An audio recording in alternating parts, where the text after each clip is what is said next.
મોડાસા તાલુકાના ચારણવાડા ઓવરહેડ ટાંકીમાંથી જતા હજારો લીટર પાણીનો વેડફાટ।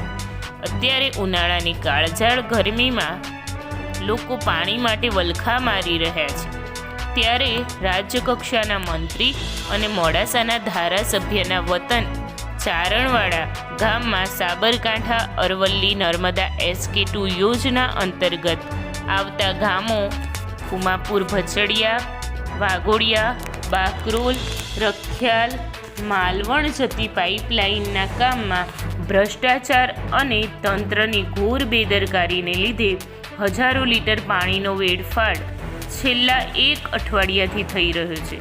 માત્ર કાગળ પર દર્શાવતી કામગીરી કેવી હોય તે તસવીરો અને વિડીયો સોશિયલ મીડિયામાં વાયરલ થયા હતા।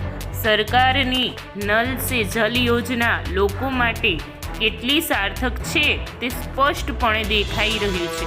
તો શું આવનાર દિવસોમાં જવાબદાર પાણી પુરવઠા અધિકારીઓ સામે રાજ્યકક્ષાના મંત્રી સાહેબ પગલાં લેવડાવશે કે કેમ તે જોવું રહ્યું। સિરાજુદ્દીન ખેરાડા, રામોલ 24 ન્યૂઝ, અરવલ્લી।